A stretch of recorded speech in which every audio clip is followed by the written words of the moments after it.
Hey everybody, Robert Kennedy III here, RK3, that's me, and welcome to What's My Story, the show where we talk about pivotal moments in people's lives that move them from there to here. We want to know what's going on, what happened, how did they navigate it, what was the secret sauce? Let's talk about it right now.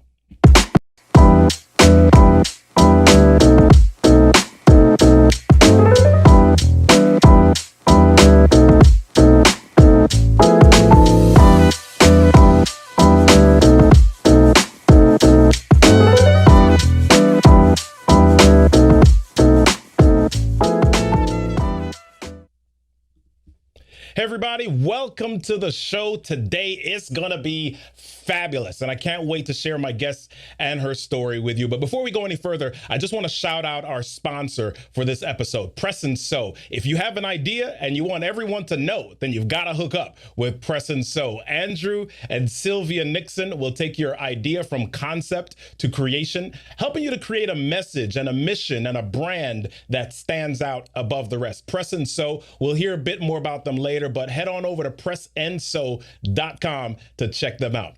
So what's my story? What is my story? I don't know if you had a chance to check out the audio trailer for this show yet, but if you haven't, head over to what'smystorypodcast.live. That's where we'll host the audio versions of the show. It'll be on all the main podcast directories, Apple Podcasts, Stitcher, Google Play, Pandora, Spotify, etc. They will be there.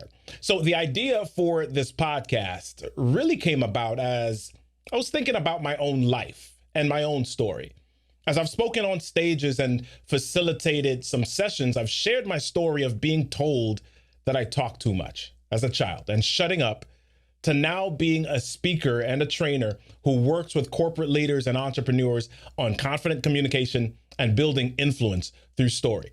And as I've told my story, I've told it because I felt like it would connect with the audience. But it wasn't until somebody came to me with tears in their eyes after this gig, telling me how much my story meant, that I really realized how important my story was. My story helped someone else recognize their own potential and resolve to be more. My story needed and does need to be told more and more and more. And so I began to wonder, are there people who are missing out on being more because they see the lives of others as impossible feats not meant for them? So that's why we're here. We want to tell stories and share stories that help people know that success is possible, and it's possible for people just like them. We'll have people with a story share their story so we can inspire people to live their own story and ultimately tell their own story, because your story deserves a stage. So let's get to the story. I've got a guest today. She's fabulous. Pam Perry is an award-winning communications professional who teaches authors, speakers, and entrepreneurs how to build a platform and attract major media and publishing contracts. She is a trailblazer in ministry marketing who crafted PR campaigns for best-selling author clients like T.D. Jakes, Cindy Trim, Bishop Charles Ellis, Taffy Dollar, and Dr. Fred Price. Pam Perry, what is your story? How you doing today, Pam? What's happening? Hold on. You know what? I muted you. Go ahead. There we go. I muted you. Go for it. Oh, don't mute me. Don't mute me. I have something to say. No, oh, Yeah, I'm excited to be here. Thank you, Robert, for having me. Yes, it is. It's just, you know how they always say gospel singers like, where did you get your start? Well, I started in yeah, the church. So you got like Kurt Franklin, Yolanda Adams, CC and BB Winans, all of that. You know, I'm from Detroit. Clark Sisters, it all started in the church. Well, with really a lot of us who have gifts and skills, they were sharpened yeah, in the church. And that was me as well, even though I didn't sing. Not don't sing. yeah, I ain't singing right now. But that's where it started. It really started with the church and the love for books. My pastor grew yeah, up next door to me. He had a fabulous library, and I love promoting what he did because he was amazing. Reverend Joseph R. Jordan, he was amazing. He went on to be with glory, but he was amazing. And I yeah, wanted everyone to know him. I wanted yeah, everybody to know. yeah.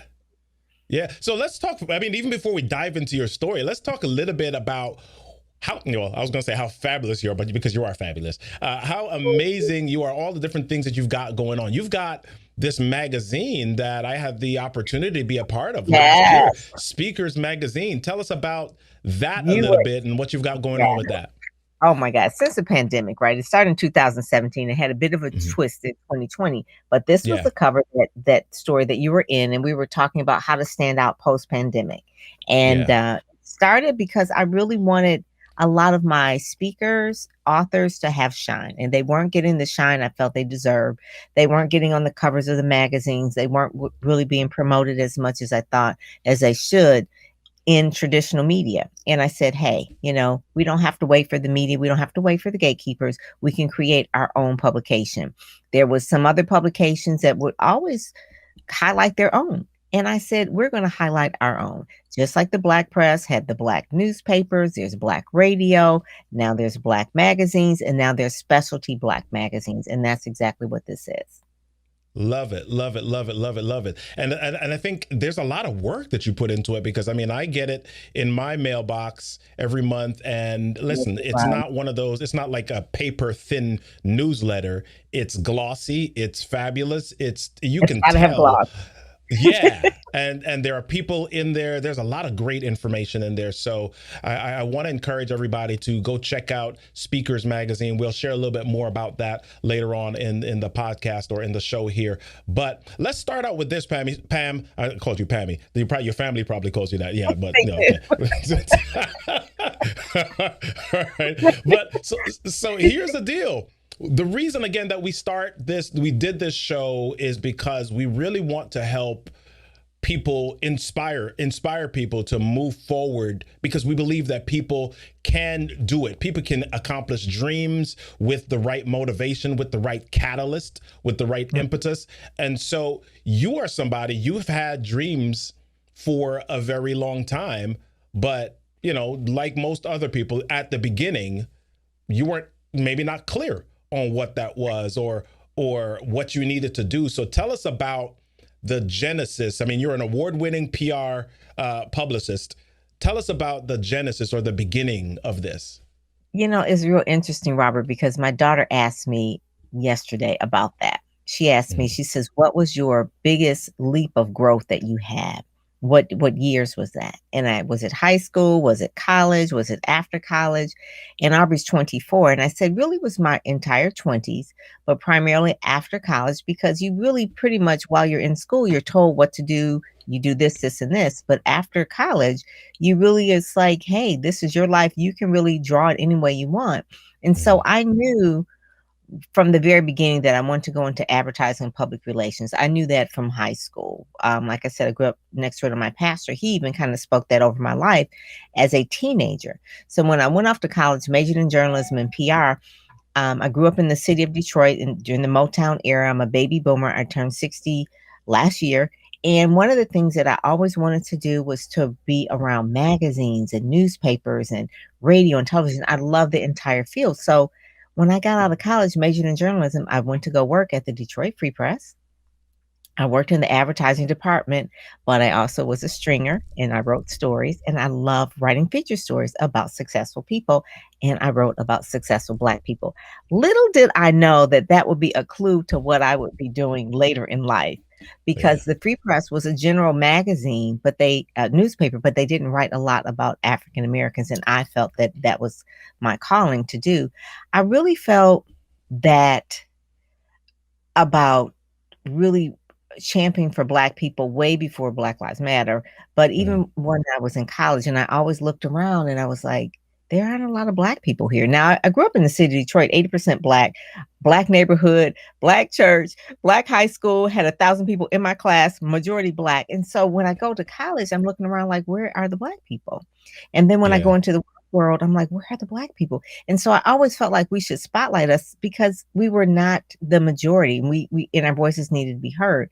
And that just really carried forth throughout my entire career. When I Mhm. say my entire career, I worked for Black radio stations. I worked for Black Christian television stations. I started Black organizations, Blacks in advertising, radio, and television. I did career conferences. I've always been a champion for those that are coming up behind us because we stood on someone's shoulders. So I Yeah. knew that I had to have other people stand on our shoulders. And that's always been something. That's what Speakers Magazine is for, Black speakers. And Yeah. before that, I had Chocolate Pages, which was for Black authors. So, yeah, so that's pretty much always been a theme of mine. Yeah. So you say always, and I think a lot of us who have a story or who have found purpose in our lives or found passion in our lives, we kind of feel like it's been always. But is there a moment that you remember where you kind of said, you know what? This could be it, or is this the thing? Was there a challenge or a struggle that you really kind of went through and faced where you said, where it kind of made you realize, okay, this is putting me on a certain path? I would say, I won't say it was always, but it Mhm. was majority a time when it would become where I'm connecting people and communicating a problem or issue or letting other people know about something that's going on. Wasn't big into politics. It wasn't from that standpoint. But I Mhm. remember in high school, there was an organization, again, it was called DECA, Distributive Education. I don't know, it was some kind of business organization. And so our Yeah. high school was primarily Black, and we would travel to these competitions. And the competitions were from all over. And our little group of Black people were just like a minute thing. And I'm like, oh my Yeah. goodness. I said, we're really not, we're not winners. We're not prepared. Detroit Public Schools wasn't as advanced as maybe the other schools were. And I said, we've got Yeah. to do something about that. And so we ended up doing a newsletter. We ended up organized like organizations where we would actually practice and do that sort of thing. So I would say whenever I would see that there was a problem or we weren't not we were minimized, I guess you would say, and it would a lot of people would felt like, well, we really don't deserve to be here. People say, oh, you need a seat at the table. I always felt like that. I always felt like we needed a seat at the table. I mean, I'm like Mhm. 60 years old, and I definitely grew up during that era. When I was born, the Voting Rights Act was not even enacted, right? So Mhm. I've always felt that. I felt that was part of my calling. Martin Luther King was always a great hero of mine, not just lip service, but always. So it worked its way into my career, into the skill set that I had in terms of writing, media, communicating. That's what I use my skill for, to advance the agenda for Black communicators, for authors and speakers, because they have a message to say, and I'm just there to help promote them, to say it to more people. Yeah. So Yeah. I know a little bit more than some other people, but there's a specific story I want you to tell as well about your pastor, and so kind of how you got involved in some of this. Somebody recognizing something in you He did. maybe before you recognized it in yourself. So Right. this kind of felt like that early seed of Yeah. of PR. So share with us that story. So my pastor, who grew up next door to me, and I went to church with him every Sunday with his family, he had a daughter who was a child prodigy who could play the piano and was just amazing. He had a daughter who could really do a lot of acting. I guess you would say she was beautiful. She was just one of those people that had that stage presence immediately. And then a son who was doing like the technical thing around the scenes, and he could do the video and the taping and all that kind of stuff. And then there was me. So we would have these type of events, and they were put together beautifully, but I didn't think it was enough people there to see it. So my gift would be to go and promote. So I would do flyers, I would do phone calls, I would knock on doors. Before there were door hangers, I would do those type of things to Yeah. let people know you've got to come to this place. You've got to come and check out our play, our gospel, whatever it is that we were doing. And so Reverend George just kind of looked at me one day. He says, "Girl, you're going to do PR for Jesus." I'm like, "What? What is PR?" And he said, "Public relations." I'm like, "Public relations? What is public relations?" At this point, I'm like 13, 14 years old. I think we Yeah. had a debutante at that point. It was like a debutante where women are in a contest. And so I would promote that as well. I was in it and I would also promote it. And he was just like, everywhere you go, you're promoting something. And that's when he said that. And so when I looked up public relations, I went to the library, looked it up, and I was like, "Ooh, that does sound like me." And I looked it up and I said, "You know what? I'm going to go into advertising public relations in the journalism school at Wayne State University." And that's what I did. And I've been in it ever since. Some people will have skipped around to different parts, but public relations is so broad that I've been in it my entire career for 30 plus years. So I've never had to leave it. Now it's changed because of the online things, and that part I love, digital marketing. So I have never been bored with the entire career. My first time of really doing anything different may be in like doing newsletters and things like that, because Speakers Magazine was not my first magazine. I've had three more before that, and they've all failed because they were different business models. I didn't understand the certain parts of it. But the first magazine I had was Soul Source, and we did 3 issues. It was beautiful. Everybody loved it, but there was no advertising in it. So hold on, before you go into that, I want people to hear some of these challenges, because a lot of times we see people and we kind of feel like, oh, they've got it all made. They're an overnight success. Took me 20 years to become an overnight success, right? So I want people to hear some of those challenges, and that Speakers Magazine, which we saw beautifully just now, was not your first. Your PR company that you run now was not your first. What were some of the challenges that you went through? Oh my God. Before you get there, I know you're like bubbling. You're excited to share the challenges too, right? I want to just jump back for a second to our sponsor. I want to make sure that everybody understands some of the amazing things that you have available to you. So I want to jump over to our sponsor just for a moment, Press and Sew, because they have been so kind to create some visibility for us for this episode. And so I just want to share a quick message from them, and then we're going to come back to Pam Perry in just a moment.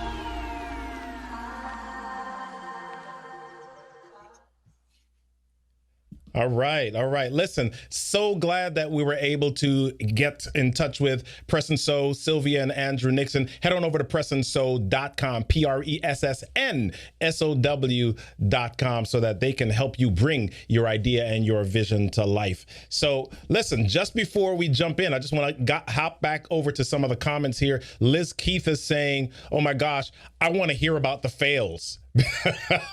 Because fails are on the way to success. I guess you have a friend here, Sharon Washington, saying, yeah, you brought that chair to the table. Love it, love it, love it. I love Sharon. Yeah, Sharon's an awesome person. Great competitive spirit to doing Who's better. That person? Who's Mark Perry? Oh, yeah. All right. Ursula Odom. Yeah. Ursula Odom is talking about spotlighting us. I think you were talking about the specialty. Oh, here's what she said. The specialty Black magazine movement. Love it. Thank you for that. Thank you for that, Ursula. We also had Dr. Johnny Parker joining us, piping in. We had Kevin Jones piping in. We have Chris Wood piping in. So listen, y'all, thanks so much for hanging out with us today. We are, again, first episode of the What's My Story podcast. It's been amazing to hear Pam Perry start so far. We're going to be back next week with, well, Pam's not going to be back next week. I will, with somebody else. 1:30 p.m. Eastern Standard Time for episode 2 of the What's My Story podcast. But let's jump back in. Pam was ready to share her fails with us. And you know, that it's amazing when you can be excited about your fails, right? Oh yeah, yeah. This is the thing that I have to tell people now. Being an Yeah. entrepreneur is cool now, right? But it Hmm. wasn't cool maybe so long ago. Being a solopreneur, entrepreneur, a lot of people couldn't even spell the word. So Yeah. I remember being, I guess you would say, going from different positions and things like that, and being let go or being Yeah. fired. And so during those episodes of when I was fired, I was like, I couldn't understand, like, why am I fired? But sometimes if a job is not a fit for you, you won't leave. They have to ask you. Okay. That's really what it is. Like, you're not a fit for this job. You need to go. And so I was fired from a job, and I forgot what job that was. Oh, it was an ad agency. And it was an Yeah. advertising agency that I really thought I could bring a lot of business to them and that sort of thing. And what happened is that it wasn't a good fit. Not that I'm still friends with the people, but I wasn't the salesperson. I should have been in a different position, maybe in the creative space. So anyway, so wrong spot. So I fired from Yeah. that job. I said, well, you know what? I'm gonna start my own agency. I'm really good at, and so that's that age, like I'm in my 20 somethings. I'm really good at doing special events and planning meetings. So I'm going to Hmm. do this company called Special Events and Meeting Planners. And I did this company, Special Events and Meeting Planner. I got a little into a little incubator. I got a little word processor, and I'm going to just go knock on doors and call on. And I think I did one event. It was for UNCF, United Negro College Fund, and it was at a Wow. golf club, and we sent out the invitations. I did everything. Long story short, while you're doing it, Hmm. after that event is over, where's your money going to come? Because I had not put in any sales to do the next event, right? I had one event that I worked on for literally a year. Hmm. I didn't have another client. It's like, how are you going to eat now? I mean, it was just crazy. I was like, okay, so that business, you need to go get a job. So that's one thing.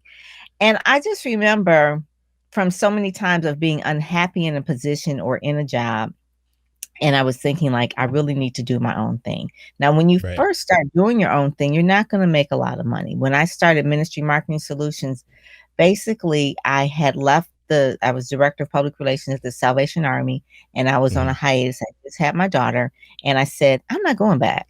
I'm not going back after I have my daughter. And so it was a period of time, my husband had a company, and I said, I'm going to go work with you. Now, his company, again, was like, he had an advertising company, but it was really automotive. Now, obviously, my calling is right to work with speakers and authors and those messengers that have these big stories, right? They want to change the world. Yeah. Automotive suppliers, not so much. But anyway, I'm going to work in his company. I'm the vice president of public relations, and I'm doing my thing with his company. And I'm bringing in the type of clients that he probably wouldn't work with if I didn't bring them in. And it was a bit of a mishmash. All right. So he has these Oh, okay. automotive suppliers, and I'm bringing in these ministries. I'm bringing in gospel singers, nonprofit groups, things that probably are like, we're really more corporate. And see, I'm not that corporate girl. I'm more like, let's change the world.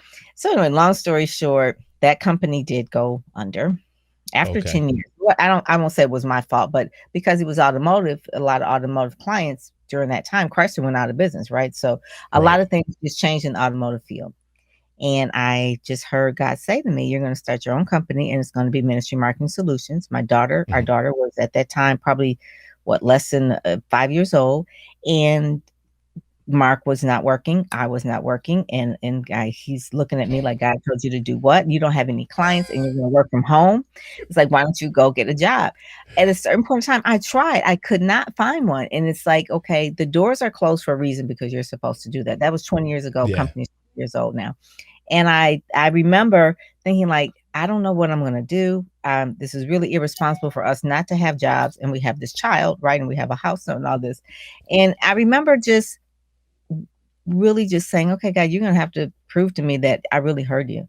And I remember getting on the elevator, and the first person who I see on the elevator asked me my name and what I do.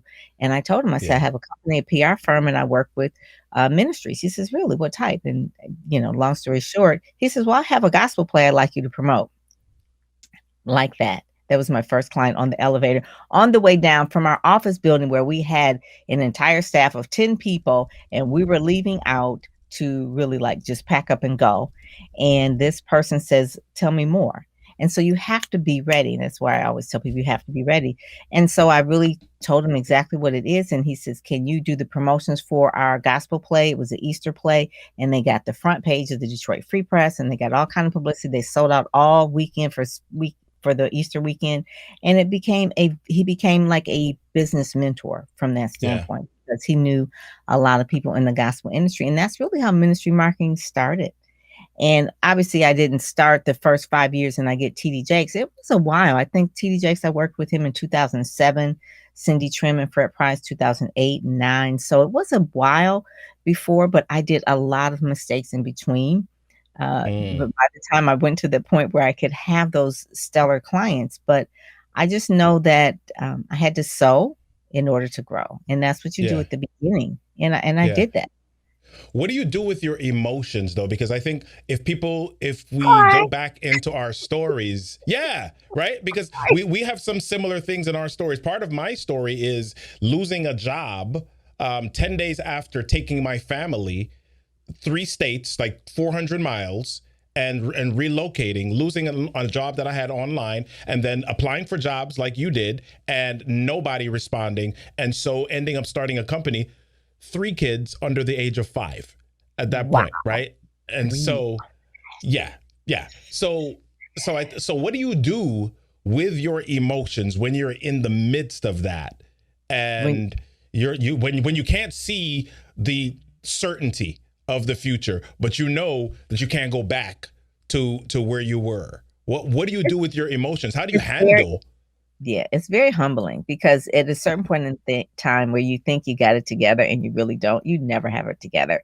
You have to have enough faith for the step you're in, and just really go with it from that time. I did a lot of reading, and there were some books that I read, Dr. Miles Monroe's books and things like that, that ended up eventually becoming my clients. But they really did speak to like what is really going on. When there's a discord, that means something is not lining up. So you need to sit still to figure out what do you need to really bring to you or attract to you so that it does line up. And so a lot of times there's a discord of jobs, there's discord of this and that, because you should be doing something else.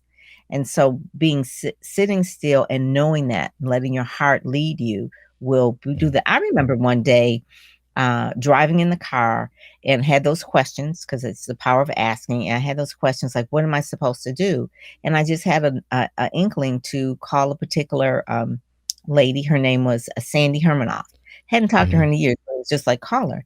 And I called Sandy and said, hey, how you doing? Whatever. She said, what are you doing? I said, well, actually I'm looking for some opportunities to PR. What type of PR? I said, well, typically I'm working with ministries, but I'd like to work with maybe the African-American community. I was working with the African-American church, but that seems to really not be working out. Do you have anything that I possibly could do to work with the African-American community here in Detroit? She says, well, you know what?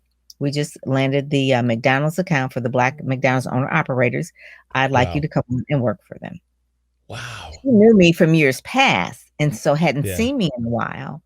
And then she just so happened to have the Black McDonald owners operators. And I was a person that was a lead for that. And that was driving in the car and just asking like, what type of clients would I be best suited for? What is my heart? And so with the Black McDonald owner operators, they did a lot of good in the hood. They did a lot of good in the hood, and we promoted them, and we had different ideas. That's where I had the idea of doing a magazine. I actually got one of the McDonald owner operators, name is Ken Brown. He ended up being a speaker and an author. I helped him with his book. I got a lot of them on Tabitha Smiley show. I mean, so it was a good fit for me for that time, but I had to like slow down and ask, like, what do I really want to do? What do I really want to do? I'm leading this life. So what do I really want to do? Like I was telling my daughter, said, what is your best growth period? The growth usually comes when you have the failures. I didn't really want to tell her that, but that's really when it happens. And she's pretty much had like a very simple life so far. I mean, she's worked. She's got another job. She's going to school. I mean, everything is kind of, but when you have those things in the road of like, okay, I don't want this, I do want this, you can only know that contrast by when there's some friction of when you're not feeling right or things happen. So it's not always bad when bad things really happen, because it's going to put you on the right road. No one wants to hear that. No one wants to hear that, but it's the truth. Yeah, I did a similar live this morning talking about just that very thing. But I want to have you dig into something just a little bit. You kind of skimmed by this thing where you said you have to understand what you want to bring to you or what you want to attract to you. And you just kind of roll by that. And then you talked about asking yourself the question, what is it that you really want to lean into? What did that look like for you? Was it just you sitting down in a No, it was a list. car? Yeah, No, yeah. Tell us it was about a that. list. It's a list. I still have that list to this day, and I shared it Wow. with one of my mentees. But it's Hmm. like, what are the things that I'm good at? And so you Hmm. ask yourself, you ask God, and you ask others. Those are the three things. So you ask yourself, you ask God, and you ask others. What are the things that you're good at? What are the Hmm. things you enjoy? What are the things people have paid you for? What was your last check from? Wow. Yeah. Because you can like a lot of things, but will people pay you for that? So you have to I made this long list, and it was like, okay, so looking at this list, is this a job? Is this a Yeah. career? Am I like a community relations director? Am I like a public relations director? Where would it be? What are the top places maybe that I would like to work? And make a list of those 10. Okay. I want to work here, here, here. Maybe I want to work for the African American Museum. That did manifest. Maybe I want to work here because that did, so you make a list. Or is it a career? Or is it a type of business? Okay, well, these are the things that I can do for these clients. These are the clients I'd love to work with. Write them down. What is it that they need and what can I provide? And it's really the listing. But once you have it laid out and you're really looking at it, and it's like, wow, I see that it's always something that has to do with this. There is Yeah. that point. So now I can go, whether it's on LinkedIn or whatever, and go and have conversations with people and let them know that, hey, I just had discovery about myself. I really think that I would be good at helping you put together a easing, or I think I would really be good at helping you put together your campaign because now you have clarity. But I wrote down everything. And now it's not like I'm going to do everything, but you can see a pattern of what it is that you're good at. Writing was always at the very top. Writing was always at the very top. That was one of the Yeah. main things. Communicating, being really interested and curious was a very big key. So being curious about people really helps me do the magazines, doing the Hmm. podcast, doing the YouTube, because I'm curious about people and liking people.